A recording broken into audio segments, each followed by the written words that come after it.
Hello, my name is Mark Taylor, and welcome to the Education on Fire podcast, the place for creative and inspiring learning from around the world.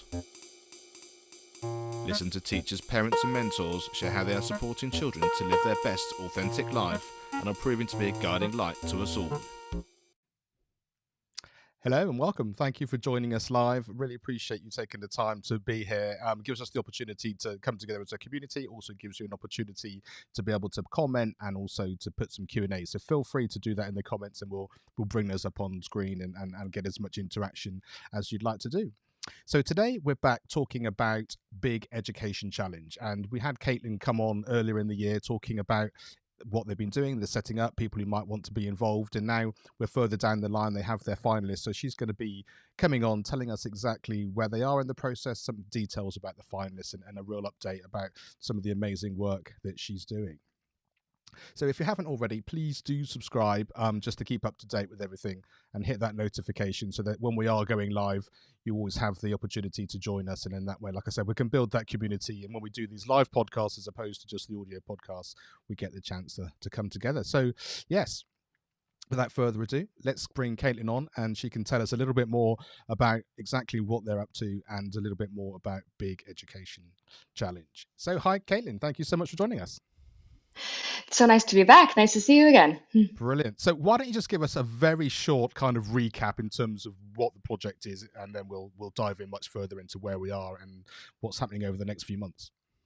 Yeah, of course. It was really nice sort of thinking about what we talked about last, as so much has happened since January last time I saw you. But for those who need a refresher or are coming to this for the first time, the Big Education Challenge is a £1 million prize fund that seeks to support and reward bold ideas with the potential to transform education and learning in the UK. It's run by Big Change. We are a charity and a funder. We've been backing early stage ideas with the potential to transform education through grant making for the past 10 years. But this is our first foray into a challenge prize methodology, which has been fun, definitely a learning curve. But we wanted to pivot to a challenge methodology, as the traditional grant making was making us hard to reach to whole communities, whole parts of the country. And we know that challenge methodologies are tried and true methods of finding the best ideas to the trickiest solutions from leaders who are often overlooked by the traditional funding space. So we decided to do this inaugural Big Education Challenge with two distinct prizes. One is the Groundbreaker Prize, and that is specifically for 18 to 25-year-olds with a very early stage idea to transform education and learning, which is great. It's really makes us put our money where our mouth is in terms of supporting young people. And the other is our Game Changer Prize, which is for those who with a track record in social impact, not necessarily in education, with a prototype or sort of an early stage project with the potential to transform education and learning, also in the UK. And it's been really exciting, but that's what it is, and I'll stop there. I think the thing I like the most about this is the fact that it's that kind of community sense. It's talking to the people who know what the difference needs to be from the sort of from the grassroots, as it were. It's that you don't have to be an educator to see it differently. You have that ability to know you want the world to look differently based on your skills and your expertise, and how that can be adopted. And from all the conversations I've had on the podcast now, which is I think over 350, it is often that kind of the person-to-person contact. It's about understanding what you're trying to do and then finding a way to do it. And it's not just about the silver bullet that's going to change everything. It's about everything being incremental. And that's why I love what you're doing, because there's that big impact, but there's also, it's the conversations and the kind of, not only this is the idea, but it's the working on the idea and being able to sort of bring that to fruition. So take us a little bit into that, sort of how the project works, like say from where you've got to now. Yeah, of course. And it's interesting that you mentioned that too about the grassroots, because the research that we were doing prior to the launch of the challenge back in November surveyed young people and adults across the country, and folks overwhelmingly thought that the ideas to change education should come from those grassroots, the students, the teachers, the parents, but there's not nearly enough funding that gets directed towards these folks. So we're excited to have been able to do so. So the last time we spoke, I think we were still in the middle of the submission window. So folks were still applying and we were watching the applications tick up and up and up, which was both exciting and stressful since we were oversubscribed by about 40%. Wow. We got over 1,000 registrations from all four countries in the all four nations in the UK. We ended up working with over 130 expert judges in social enterprise, lived experience, education and youth work, who did over 1,000 hours worth of judging to get our 300 submissions down to our 15 finalists, who we announced in May of this year. And these 15 finalists are I'm so excited to talk about them. We've been sort of like had them under our hat for a couple of months, and it's really exciting to be able to talk about them properly. But 13 out of 15 of them are under 25.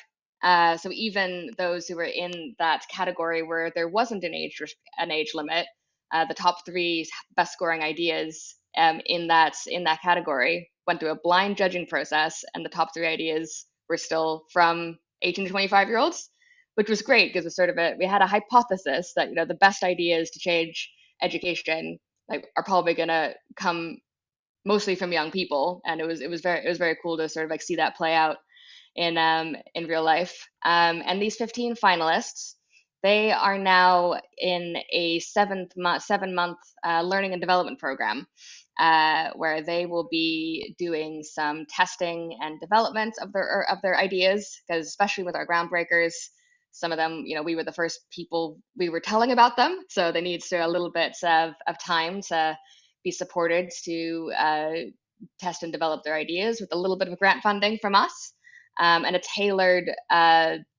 sort of package of support that's being delivered in partnership with the Young Foundation, who are the UK's sort of like experts in innovation and entrepreneurship, and they've been putting together a fantastic program of master classes, workshops, peer support, coaching that I'm a little bit jealous of, if I'm honest.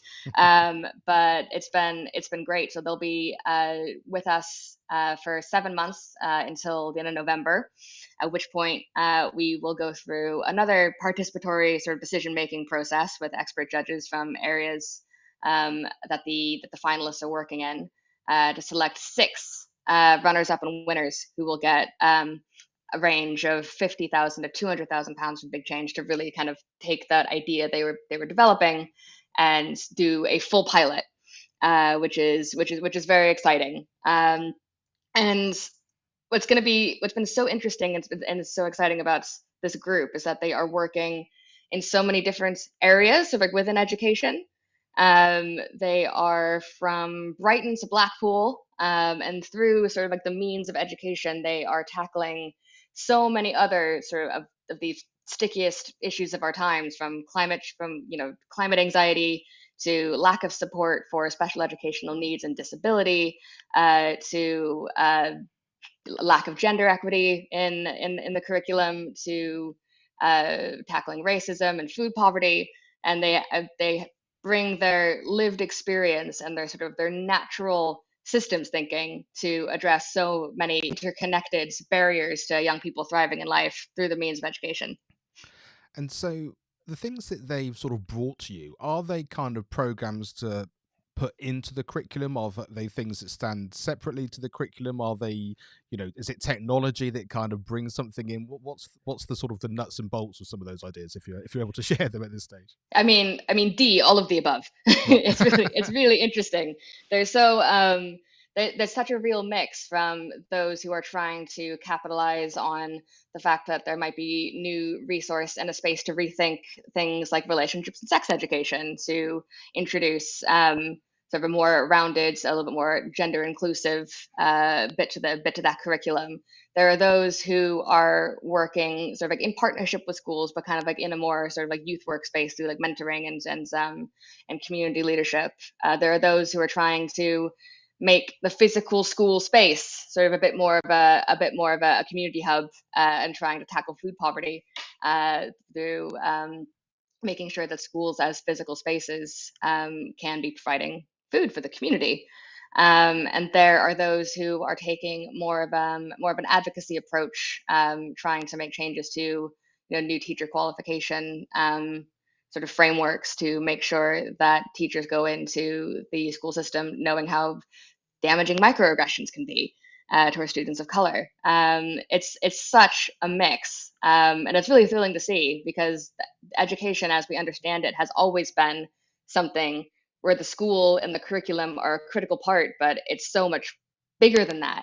And there are so many places where education is a critical part of success in other areas, whether that's sort of like community safety, young offending, being able to provide the right support with those who have yet to be supported with their special education need or disability.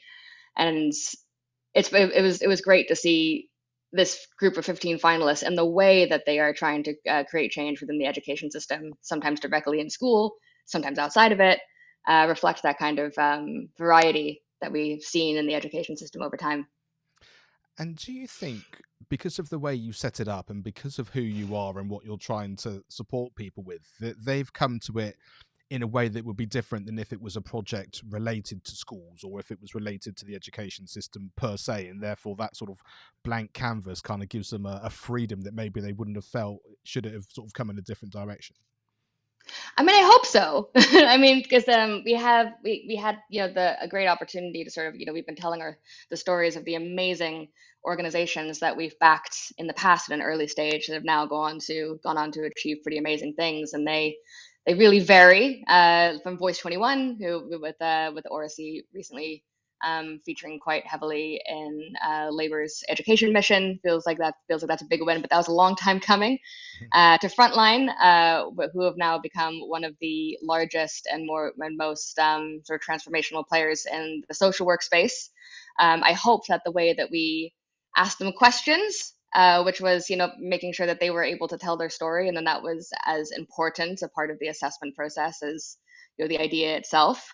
And the way that we have been talking about our impact, which is through the voices of those that we've funded for the past 10 years. And they are an incredible and varied bunch. So I hope that we were able to walk the walk in a way that's helped others do the same. Yeah, and it's really interesting that sort of progression, like say, over those number of years. And you sort of said this is the inaugural. Is there plans to kind of make this an annual thing, or to keep doing this sort of year on year? We are committed to doing this again. It's likely that there will be information on the next cycle in the middle of next year. It's definitely a bigger thing to run a challenge than the sort of like run the traditional grant making, but the way that it was able to help us connect with those who have traditionally found us hard to reach.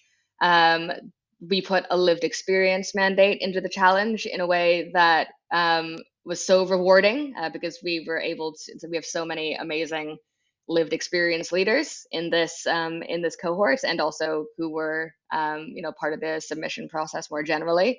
Um, it's um, it's done what we wanted it to do so far, which feels pretty great. That doesn't often happen when you do things the first time, and we've gotten such a great response. And the fact that we were oversubscribed by 40%, and how many folks wanted to help us judge and really get involved, indicates a wider sort of like demand and energy around this as a project. So we're committed to doing it again. And I guess the really exciting thing, of course, is the fact that no one is solving everything in this challenge. There's an element, there's something which is going to make a big difference to people, but there's another idea and there's another opportunity. So it's not like you've sort of closed the loop a little bit, and now we've sort of covered that. It's an ongoing thing, and it can only be a supportive thing the more and more opportunities sort of come to light, which I think is a great opportunity.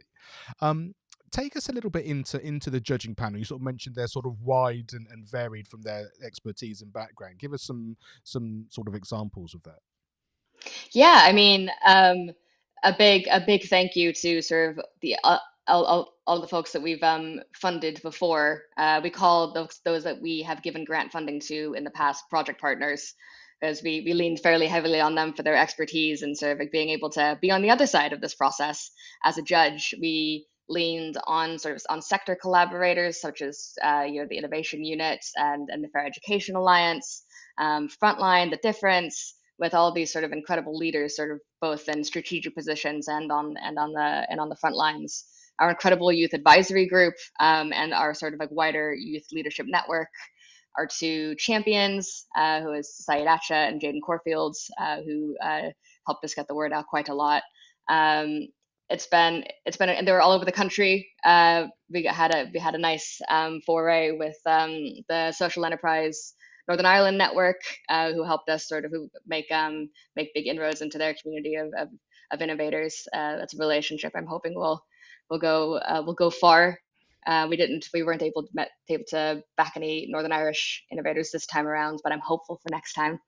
It's been a great opportunity just to sort of cast our net wide within the sort of the education, youth, and social enterprise sector, and sort of like build those relationships that I hope we'll only be able to build on in the future. And in terms of, like, say, they've got a few months now in terms of getting that mentorship and testing those programs out.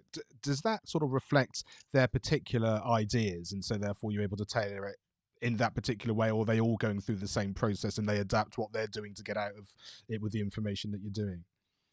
Well, it's a really good question. I'm smiling because I'm reflecting on when the Young Foundation was trying to assure me to be patient, that you can only kind of design enough of the learning program until you actually meet the finalists. And, you have to be a natural planner to run something like the Big Education Challenge. So sort of leaving something unfinished um, stressed me out in a minor way. But the Young Foundation were really supportive in making sure that, we knew what we want the DNA of this to look like, which is that it is has to be sort of like a quite sort of like mixed experience, making sure that the folks who are working with us have enough time to reflect, but also learn from each other. It was really important to us that this feel like a real like cohort experience, because we know that like we want this to be the first step in building a wider movement of those who are working towards transformation and not reform and education, and that starts with this group of 15. So we knew that we wanted it to have a certain feel to it. And then once the finalists joined us, they went through a needs assessment with the Young Foundation just to sort of help us understand what level of familiarity they have with different concepts like market mapping or strategy, theory of change, prototyping, those kinds of things, just so we understood the appetite for the different elements of learning that there could be, and how much they were needed. Um, and that turned into a 7-month program of real sort of like mixed opportunities to learn different things. Some subject areas like theory of change are more kind of a lecture style, where it's sort of it's called a master class, and you show up and you hear from someone who really knows how to do it. And some areas are better suited to more collaborative styles of working. So, for example, on Thursday they have a big workshop where they all work together on how to form the best partnerships, and sort of like which are the ones that they need to be linking up with in order to make their change. Because as you say, no one can make these big changes on their own. Um, and they have a relationship with a coach to sort of like support them through the process and be asking them tough questions. We've sort of said a little bit, half joking, half not, through the process that if someone doesn't come away with like at least one existential crisis, like we haven't done our job very well. And they are in groups to support each other as peers. They've been sort of naturally connecting where there've been some crossover, like those who are doing some tech developments. Like we have one who's working on some like AI, so lesson planning based on the national curriculum. We have a couple of folks who are working on apps to help identify special educational needs or disabilities earlier, and then another one to like link them with the support. So they've been, even though they work in really different areas, they've been kind of forming these natural sort of groupings amongst themselves to support each other through the process. And I love that sort of idea of a cohort, because then it becomes less of a competition and more just as a celebration of ideas and thoughts that everyone, like say, is supporting each other with, rather than kind of in their own kind of silo. Exactly, and that is hard. This has been a new thing for us. We're sort of this additional competitive element because there only six of them, up to six of them, are going to be getting further big change funding at the end of this, and that's been a really interesting design challenge for us to see sort of like how we can sort of like facilitate that cohort feel when we know that there's going to be a competition element at the end. But so far so good. And I guess the thing is that even if you don't win, in inverted commas, you have won, because all the things that you've been speaking about so far are such supportive and life-changing educational experiences, like I say, from the social to the personal to the actual technical, as it were. I mean, that kind of, it's the journey rather than the destination sort of springs to mind, and I guess that's sort of epitomized by that, really. Yeah, exactly. We hope we're sort of big changes in the big education challenge isn't the destination, but it's getting on the bus going in the right direction. Yeah, absolutely. Um, so just take us towards the end of the process then. This is all going to sort of come to fruition at the beginning of next year. Is What does that look like when you sort of get to that stage, sort of prize giving and announcements, and what does that sort of look like for them? Well, hopefully a good moment of celebration. We do have a sort of a pitch day and sort of celebration event for all of the finalists that'll happen at the end of November, where we'll bring together again sort of a diverse set of judges with a good combination of sort of like lived and professional experience in the areas where the finalists are trying to make change. We'll take them through a pretty rigorous judging process where not only will we be looking at sort of like theories of change and project plans and market maps and budgets, but we want to continue that ethos of honoring like the person and their journey and sort of like what they've been able to learn and how they've applied it, and making sure that has just as much weighting as the traditional things you might assess to win grant funding, like your plans and your operations. So that was really important in picking our finalists, and that will be continuously important when we are picking our winners and runners up. But the support for our winners, given the amount of funding, is much longer term, 1 to 2 years, and we are currently kind of refreshing what our alumni offer is going to be, because that's going to be incredibly important if we are going to walk the walk of building this as a community as opposed to just a transactional experience, which is not what we want. We've been able to nurture an incredible community of over 60 projects from across the country through our grant making. But now is an opportunity for us to figure out the best way to bring them together so that they're getting that community support and being a part of a community, in addition to the funding. The funding is important, but the community is equally so. Yeah, absolutely. And just a reminder that if you've joined us since the beginning, we do have the option to do a bit of Q&A or some comments. So do let us know where you're watching from. And also, if you have a comment for Caitlin, or you want a little bit more information about something that we haven't covered so far, please just put them in the comments, and I'm going to bring those up and ask them, get Caitlin to give you some advice on those things as well. So, Caitlin, in terms of what you thought was going to be the sort of the real benefit of this, has there been any sort of surprises above and beyond what was sort of on that sort of agenda, as it were, when you sort of pulled it down in the original sort of mapping? That's a really good question. And I know I've said it already, but I had a feeling that because, well, just because of there's not a ton of sort of, quote unquote risk capital for early stage ideas in education, particularly in grant making. Just given how little of this kind of funding is out there, I had a feeling that the challenge would be popular, but I didn't I didn't expect to be as oversubscribed as we were. Um, and it was and we knew it was going to be a hard decision to get down to these 15, because there were so many high quality ideas out there. Um, but yes, I didn't expect it to be quite as popular as it was. There was a little bit of scrambling behind the scenes just to make sure that we can cope with the demands. But I feel really proud that that we've pulled this off. And I was so pleasantly surprised by how many sort of peers and collaborators in the sector sort of wanted to be a part of it, and how generous people are starting to be with their time of sort of trying to make offers to connect finalists with people or opportunities that might be useful, which is incredible. And we're sort of one of the things we're thinking about at the moment is sort of like the best way to facilitate those. So those offers, those connections, while making sure that the finalists still have like the time and space to just focus on doing their thing. But it's been so uplifting, really, just seeing the way that people have reacted to this, like kind of throughout the sector, which has been a real joy, especially in times when running it was crunchy. But you meet someone, you get to tell them about it, and how excited they get. It's been really great. I'm trying to think what else has been surprising.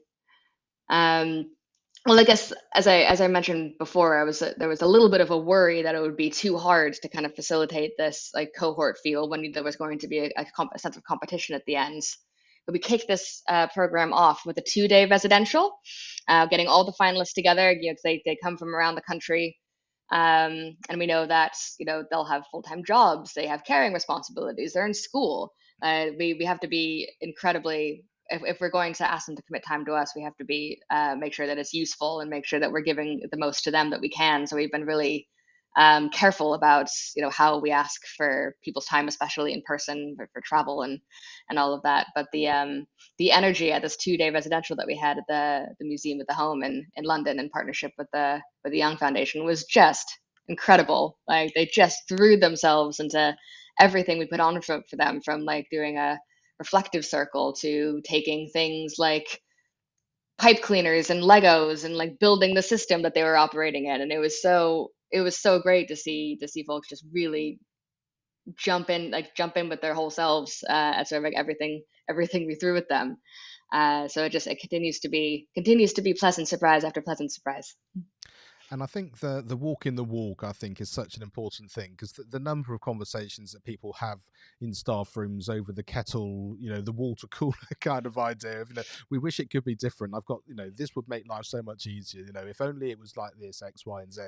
And so talking about it is one thing, bringing it all together is a completely different kettle of fish. And then, like I say, bringing it together, but with that kind of community idea, seeing how it's going to go moving forward, like I say, and then that bigger sort of swell of people wanting to get involved and being supportive, because I guess you don't quite know where this might end, because when you've got the challenge in itself, which you know about, but kind of like say those collaborations and where that may take any one of them beyond there, I mean, I guess is unknown but exciting. Exactly, and we've had to kind of keep this whole process sort of like rigorous and transparent, both for those who we'd be asked we had asked to be involved, but also for the finalists, to sort of like make them feel like they know what's coming. But like you say, we've had to remain kind of open ended in case there's an opportunity where a couple of them want to collaborate or merge or sort of like take an entirely different path. So it's been an interesting balancing act. I'll be curious to see where we are in November. Yeah, absolutely. And well, that's something I was going to say. Please do come back and keep us up to date with how everything's going through, either towards the end of the event or certainly, obviously, when the winners are announced as well. If there's no one watching who has anything to say in terms of some Q&A or any comments, just as we come towards the end, if you have anything, do put it in, and I can ask those. If not, then it's been really great having all of you watching live. I really appreciate it. And if you're watching on the replay, you can still add some comments there, and we can make sure we can feed those back in as well. So, Caitlin, thanks so much for joining us and filling in the journey that you're on and all the amazing things that you're going to be able to do. I appreciate your time and also your enthusiasm for it, which I think comes through so fantastically well, like you say, and it's something which the people taking part didn't know was going to necessarily work out in the way that it is. And it sounds like it's been so successful. That's been the same for you. And I quite like that kind of sort of parallel journey for everybody involved, which is absolutely amazing. So first of all, yes, a big thank you. Oh, thank you to you. In terms of what you're doing, anyone who wants to keep up to date with what's going on, that website there, big-change.org/challenge, takes you to their website, which kind of has a list of all the finalists there, and you can sort of click through and find out even more about what's going on. And yeah, if you've got one final takeaway you'd like to leave with people, just is a kind of a cheerio thought for people who are interested. Yeah, gosh. I mean, we're about to be doing a big sort of comms push with the finalists and sort of like getting them and their stories out into the world. So please, if you're on socials, please do follow us. You'll be getting to know them through what we share on LinkedIn, Twitter, Instagram, and please keep an eye out in early 2024 when we are announcing our winners. And if you sign up to our newsletter, which is on the website, you'll be the first to know when we open another round. Fantastic. Caitlin, thank you so much for joining me today. Keep up the great work, and I look forward to seeing how it progresses over the next few months. Thanks, Mark. It was nice to see you again.